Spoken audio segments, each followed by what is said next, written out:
गोलियों और बम्बों का आतंकवाद, एक रूप है करप्शन का आतंकवाद,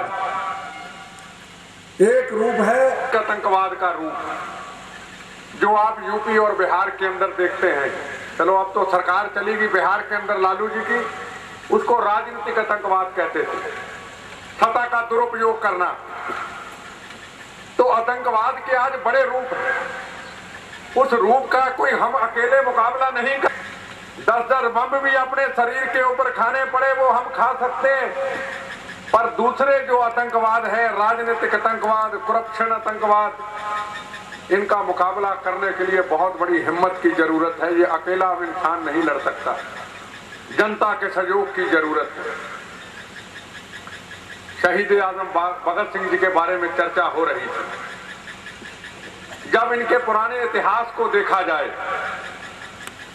माता जी जानते होंगे पुराने इतिहास को, आजादी की लड़ाई देखी होगी, भगत सिंह के कारनामों को देखा होगा, हमने तो सुना है, इन्होंने देखा होगा अपनी आंखों से। देश उस वक्त गुलाम था अंग्रेजों का।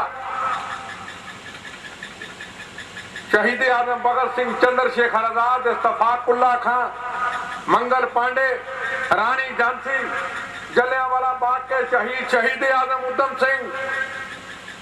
कभी सोचो इन्होंने लड़ाई कैसे लड़ी होगी इस देश को आजाद कराने के लिए। किसी के रथों को चूमते थे, देश गुलाम था। कभी अफगानिस्तान, कभी खेतों में छुप छुप के रहना, कभी कुएं में रहना, सूखे कुओं में रहना, अंग्रेजों से बच बच के देश को आजाद कराने की लड़ाई लड़नी। उस गुलाम भारत के इस भारत की आजादी की रक्षा की लड़ाई लड़ रहे हैं। जो शहीद आजम भगत सिंह, चंद्रशेखर आजाद ने आजादी लेके दी, उसकी आजादी की रक्षा कर रहे हैं। पर वो लड़ाई बड़ी आसान थी। आते हैं 2-2 दिन बाहर रहते, एक ही मकसद है, शहीद आजम भगत सिंह, चंद्रशेखर आजाद, शहीद आजम उधम सिंह की मिली हुई आजादी की रक्षा करना। पर देशभक्त बहुत कम मिलते हैं। आज पत्रकार कोई सवाल पूछ रहे थे कि आपको यहां कैसा लग रहा है, ये आंदोलन कैसा, आगे क्या करेगा। मैं कहा जितना भी है मेरी उम्मीद से ज्यादा है। देशभक्ति के लिए कोई निकलने के लिए आज तैयार नहीं है, ये मैं आज आपको स्पष्ट करूं। सिंघल साहब ने बड़ी सही बातें की, ये सही राजनीतिक व्यक्ति लगे मुझे। अभी पार्टियों की बात को थोड़ा अलग होकर बात करें। देशभक्ति कोई करना नहीं चाहता, 2%, 3% होंगे। हर व्यक्ति कहता है मैं राजनीति में आऊं और फटाफट आगे निकल जाऊं, मंत्री बनूं, नेता बनूं, सब कुछ बनूं। देशभक्ति कहां है? शहीद आजम भगत सिंह कौन था? सुभाष चंद्र बोस कौन था?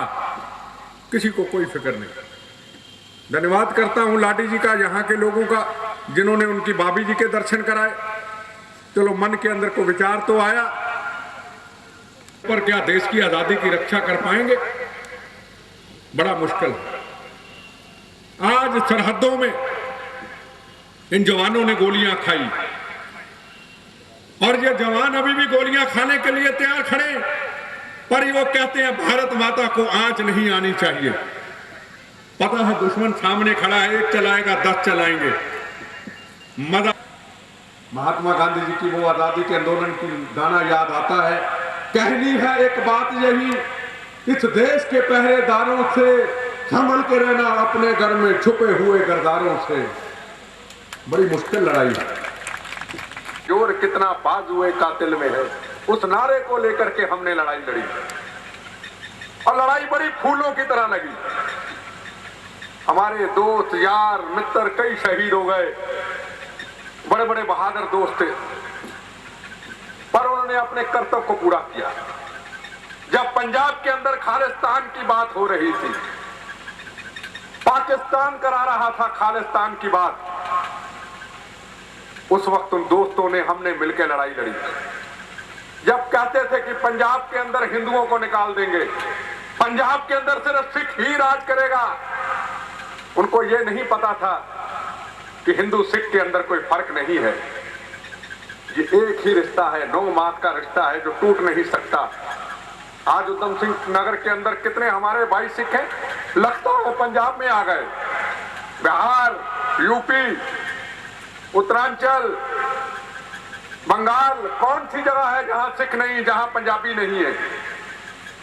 तो उनसे मैं उस वक्त सवाल पूछता था, क्या इधर से निकालोगे, क्या उधर से भी आएंगे? रखने के लिए जगह है। हमारी लड़ाई किसी के खिलाफ नहीं थी। हमारी लड़ाई कितना नुकसान हुआ, दंगे हुए पूरे हिंदुस्तान के अंदर, बता रहे थे शर्मा जी, बता रहे थे और दोस्त था तेजा सिंह जी। क्या नहीं हुआ गांव के अंदर? बाप के सामने बेटी की इज्जत लूटी जाए, भाई के सामने बहन की इज्जत लूटी जाए, और अनख हमारे अंदर हो। इतने इतने बड़े पाप हुए उस पंजाब की धरती के अंदर। हमें पता है कि वो लड़ाई हमने कैसे लड़ी, बड़ी मुश्किल लड़ाई थी। पर मैं आपको ये यकीन दिलाना चाहता हूं, पंजाब के अंदर हो या उत्तरांचल हो या कोई और जगह हो, आतंकवाद को किसी भी सूरत में पनपने नहीं दिया जाएगा। सिर्फ कुचल के रख दिया जाएगा पंजाब की तरह।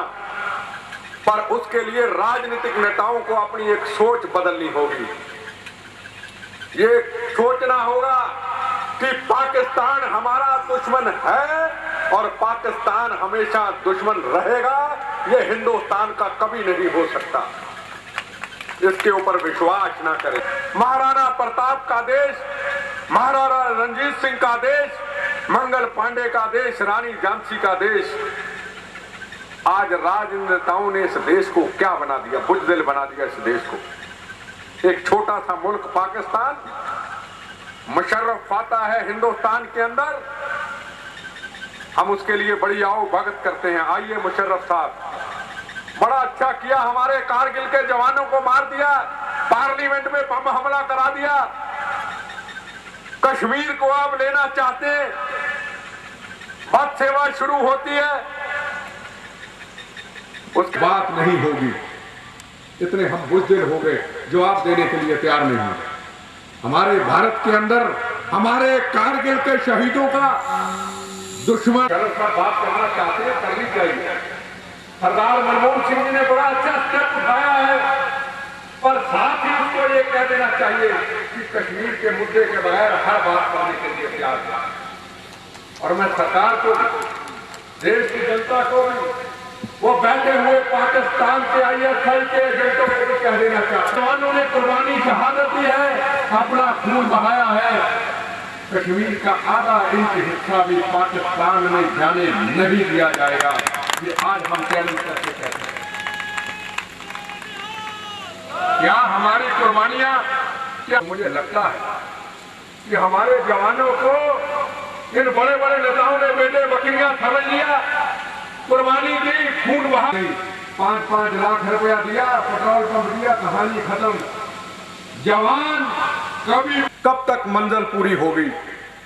मैं उनको एक ही बात हंसते हुए कहता हूं, मैं कहा अगर मेरी जगह पे कोई और होगा वो कहेगा मैं तो 10 दिन की। इतनी गिरावट आज समाज और राजनीति के अंदर आ चुकी है, उसको मुकाबला करना आज बड़ा मुश्किल। और कई बार हम सोचते हैं ये सारे सिस्टम को देख करके कि हमारा देश बचा कैसे है। कितने लोग होंगे नरेंद्र तिवारी जैसे, कितने लोग होंगे सरदार मनमोहन सिंह जैसे, कितने लोग होंगे अब्दुल कलाम जैसे, जिनके अंदर एक भावना, एक संकल्प देश की आजादी की रक्षा का होगा। बहुत कमी है लोगों की।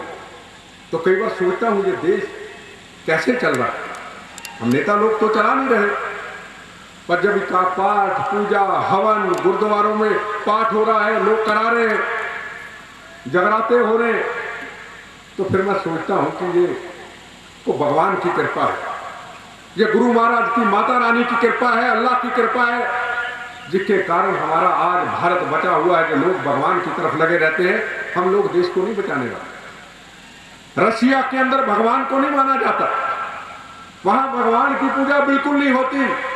रशिया के कुछ लोग हिंदुस्तान में आते हैं, आके घूम के चले जाते हैं, वहां जाके आरती शुरू कर देते, को पाठ शुरू कर देता है।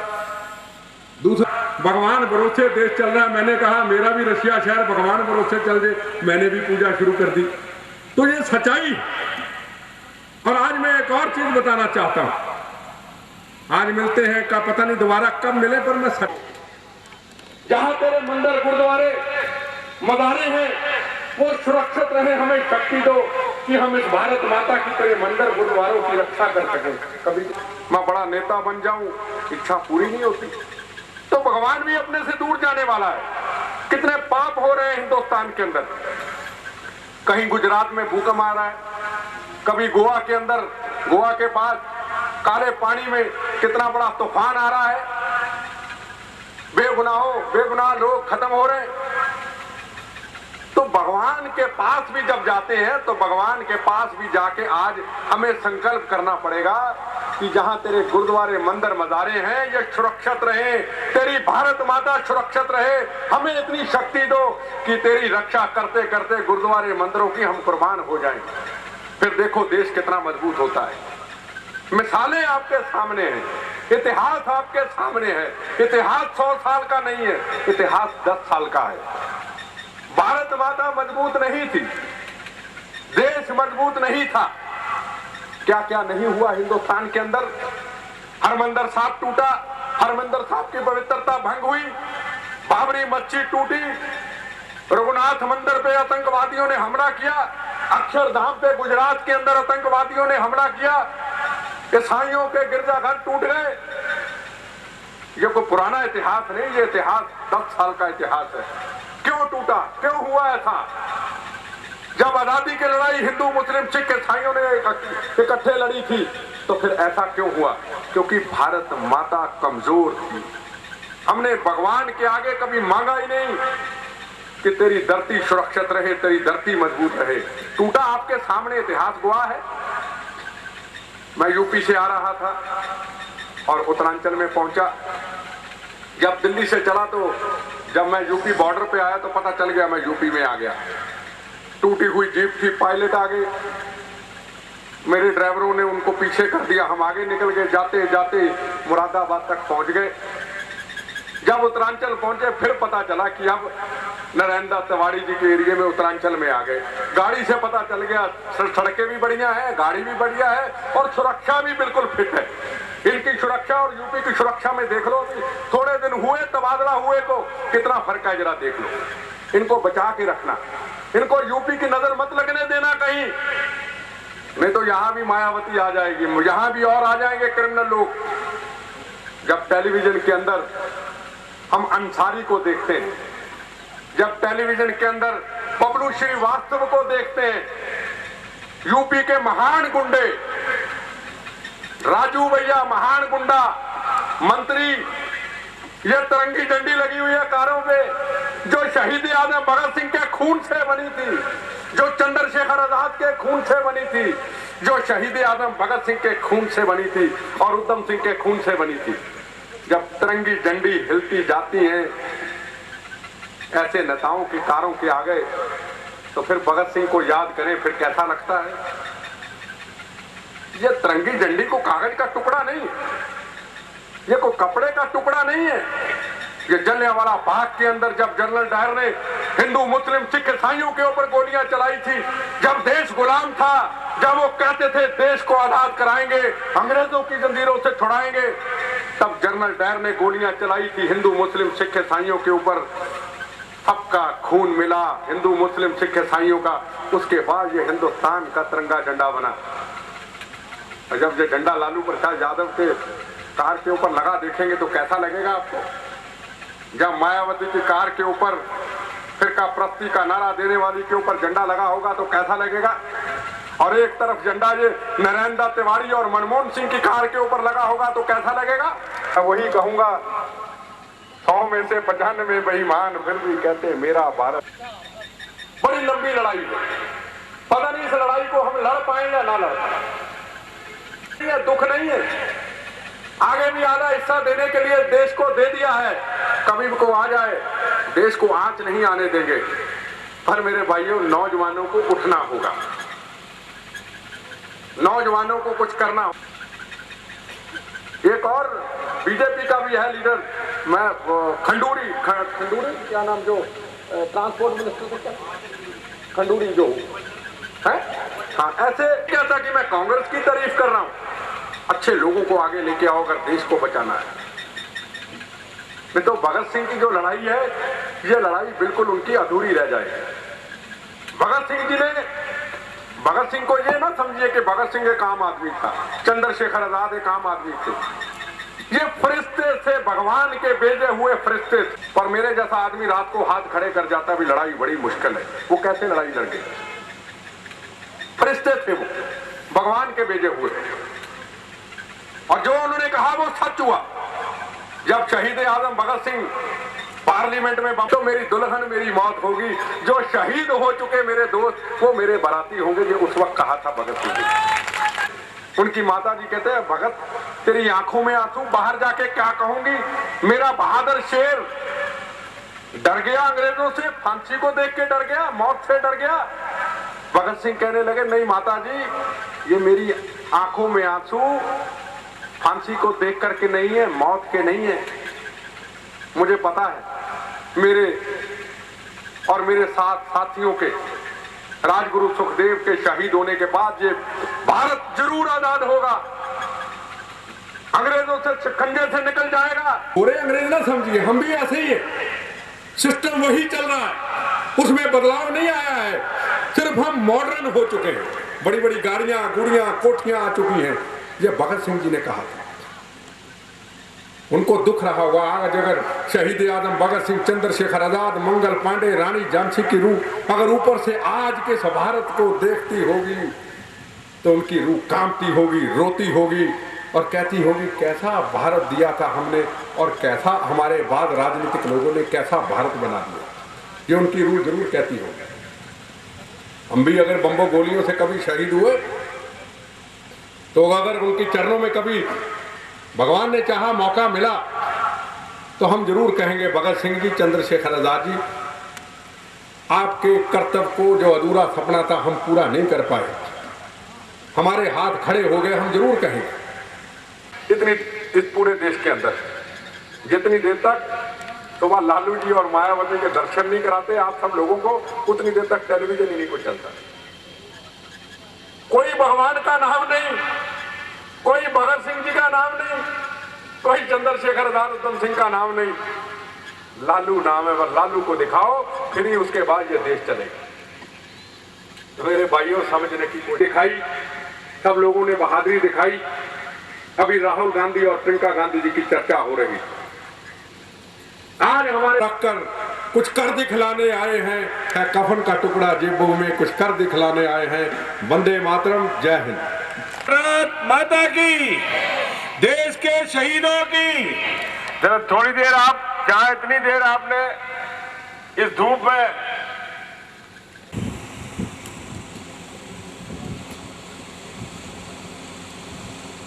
इसी क्रम में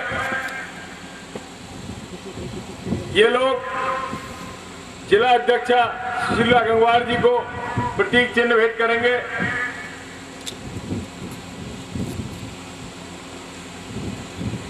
सरदार मोहन सिंह जी को जो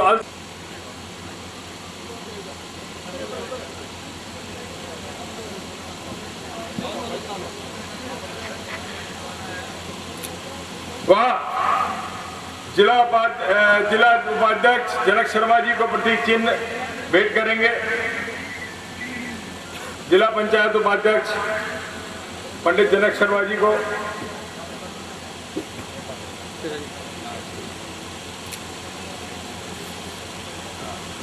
और लाला चंद्रभान जी को शॉल उड़ाकर सम्मानित करेंगे।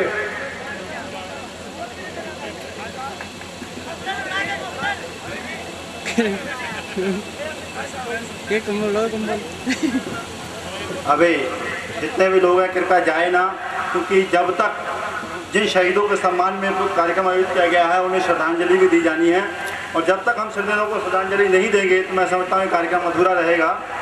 अब मैं क्योंकि व्यक्तिगत तौर पे भी मुकेश मल्होत्रा जी जो उत्तरांचल कांग्रेस के सचिव हैं और प्रेस क्लब काशीपुर के अध्यक्ष अशोक शर्मा जी व्यक्तिगत रूप से पिताजी का शाल उड़ाकर स्वागत करेंगे। मुकेश मल्होत्रा जी, सचिव उत्तराखंड कांग्रेस कमेटी, और अशोक शर्मा जी, प्रेस क्लब काशीपुर।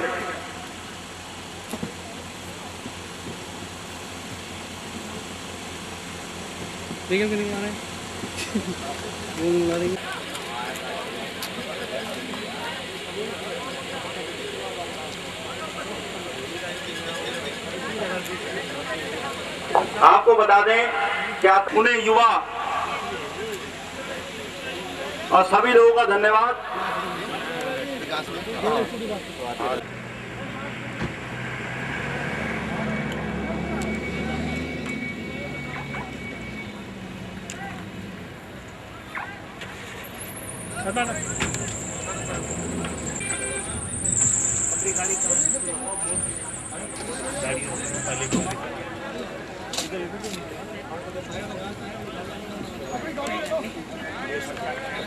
बड़ा धन्यवाद।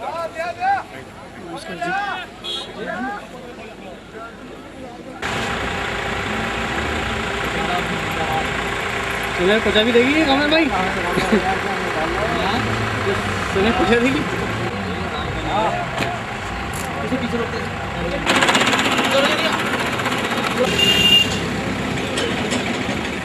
कमल की गाड़ी पीछे खड़ी है ना।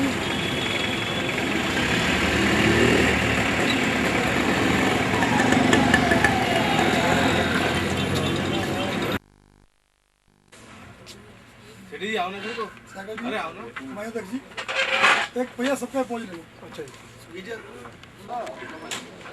हां भैया सुना भी जी पिछले अपने नादा की पिछले नाल ही अपनी गड्डी दी गई